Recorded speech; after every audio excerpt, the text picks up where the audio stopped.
Patay matapos gilitan ang isang batang 12 taong gulang sa loob ng kanilang bahay sa Caloocan City. Wala raw indikasyon ng forced entry, kaya hinala ng pamilya ng bata ay kakilala nila ang salarin. Makibalita tayo kay Katrina Son.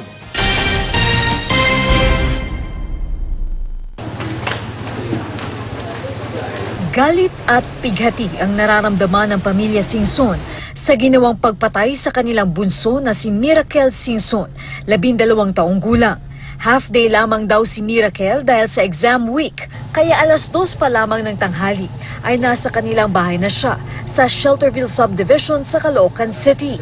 3:00 ng hapon, dumating ang kasambahay ng pamilya para magluto ng kakainin ni Miracle.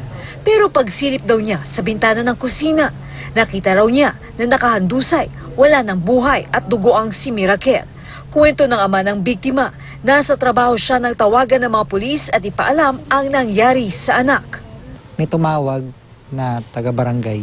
Nung nasagot ko yung phone, binigay pa niya doon sa katulong.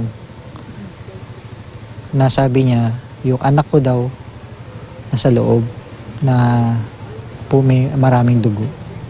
Base sa investigasyon, wala raw forced entry na nangyari sa bahay, pero 2 cellphone daw ang nawawala. Pag pumunta ka naman sa loob ng bahay, makikita mo naman na walang sira yung mga pinto. Kaya malaki raw ang posibilidad na kakilala nila ang gumawa nito. Tanging ang kanyang bayaw ang may susi sa kanilang bahay bukod sa kanila. Nakiligo pa raw ito sa kanila noong tanghali at ito raw ang huling nakakita sa kanyang anak. Umalis daw ang kanyang bayaw mag-3:00 ng hapon sa kanilang bahay bago natagpuan ng kanilang kasambahay na wala ng buhay ang biktima. Nakita ko yung kalahati ng leeg niya halos. Halos kasya yung kamao ko. Malalaman din natin yung katotohanan. Kasi hindi naman natutulog yung hustisya.